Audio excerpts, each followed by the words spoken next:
ตะจันกาละด้วยตีตะจันอเมไทยแต่เช่นได้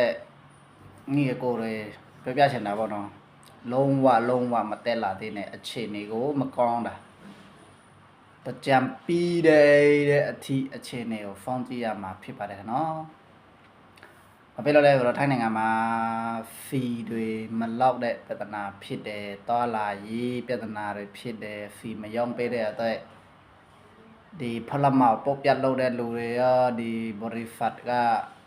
ပလုတ်သမားတွေကိုပို့တဲ့ကားတွေရောဖီတွေဝယ်ရတာခက်မှာဖြစ်တဲ့အတွက်အလုတ်တွေချားပါလာလိမ့်မယ်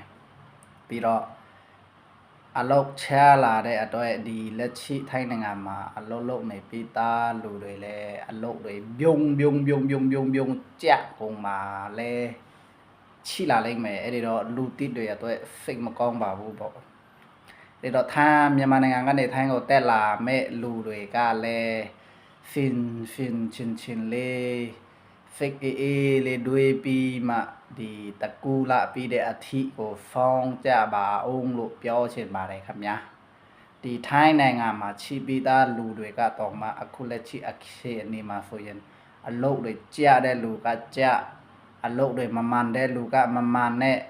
ထိုင်းလူမျိုးတွေကတော့ဒီတကြမှာသူတို့အိမ်ပြန်လဲဖို့ဖီတွေတော့မရှိတော့ပါဘူးလေခင်ဗျာ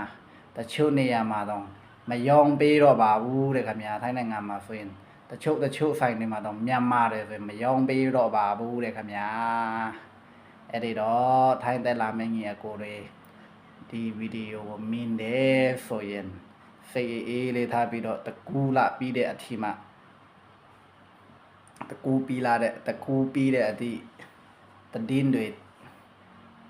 ဖီဒီအလုတ်ဒီထိုင်းနိုင်ငံနဲ့ပတ်သက်တဲ့တဒင်းတွေတိကျအခြေအနေကောင်းတယ်ဆိုမှတက်လာကြဖို့တက်သွင်းချင်ပါတယ်ခုလောလောဆယ်တော့อดทนไว้တီခံကြပါဦးခင်ဗျာ